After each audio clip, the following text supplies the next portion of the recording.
போன சனிக்கிழமை மக்கள் சங்கம் போது 41 உயிர்கள் பலியாகின. அதுக்காக முதல்ல தலைவர் அவர்கள் கரூர் மக்களை நேரில் சந்திக்கணும் அப்படிங்கிறதுக்காக ஒரு பர்மிஷன் லெட்டர் டிஜிபி அவர்களுக்கு நேற்று இமெயில் மூலமாக கொடுத்துருக்காங்க. இன்றைக்கி அது நேர்லையும் கொடுப்பாங்க. அதுக்கு முதல்ல தலைவர் அவங்க எல்லாத்துக்கும் வீடியோ காலில் பேசணும்னு விருப்பப்பட்டார். அதனால்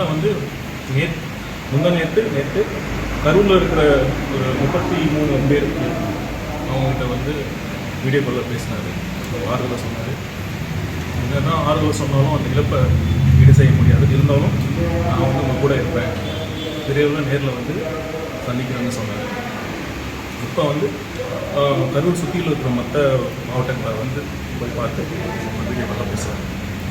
நேற்று விஜய் அவர்கள் வீடியோ காலில் பேசும்போது மக்கள்கிட்ட என்ன பேசியிருக்காரு, என்ன மாதிரியான வார்த்தை? இல்லை, எல்லாருமே என்ன சொன்னாங்க, சார் உங்கள் மேலே தப்பு இல்லை, நீங்கள் தைரியமாக இருக்கணும், நாங்களும் உங்கள் ஆறுதலுக்கு நீங்கள் சொன்ன வார்த்தையில் எங்களுக்கு ஆறுதலாக இருக்குது, நீங்கள் முதல்ல தைரியமாக இருங்க, விடாதீங்க, தொடர்ந்து ஃபைட் பண்ணுங்கள், நாங்கள் உங்கள் எப்பயும் உங்கள் கூட இருப்போம்னு எல்லா மக்களும் வித்தவுட் எக்ஸப்ஷன் எல்லா மக்களுமே அதான் சொன்னாங்க.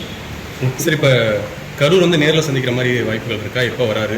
அதுதான் நான் சொன்னேன்ல, நேற்று பெர்மிஷன் லெட்டர் இமெயில் மூலமாக கொடுத்தாச்சு டிஜிபி கிட்ட. ஸோ நாங்கள் ஒரு கோஆர்டினேஷன் மீட்டிங் கேட்டிருக்கோம். ஸோ எந்த மாதிரி பாதுகாப்பு அரேஞ்ச்மெண்ட்ஸ்லாம் பண்ணணும் அப்படிங்கிற மாதிரி நாங்கள் கோஆர்டினேஷன் மீட்டிங் முடிச்சிட்டோம். ஏன்னா இன்னொரு முறை இந்த மாதிரி ஒரு அசம்பாவிதம் நடக்கிறது யாருக்குமே நல்லதில்லை.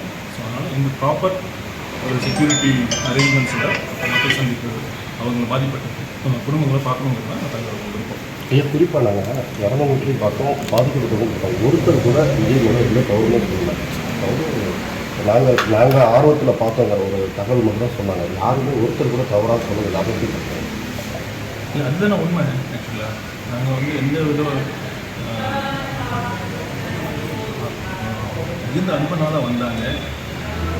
தலைவர் மேலே யாருமே நீங்கள் சொன்ன மாதிரி யாருமே ஃபஸ்ட்டு சொன்னது என்னென்னா, நீங்கள் தைரியமாக இருங்க, நீங்கள் இதை பார்த்து மனசு விட்றாதீங்க, நீங்கள் தைரியமாக இருங்கன்னு எல்லாருமே. ஒருத்தர் கூட தலைவர் நம்ம கட்சி மேலேயோ தலைவர் மேலேயோ எந்த வித ஒரு தவறான எண்ணமும் இல்லை. அதுதான் உண்மை.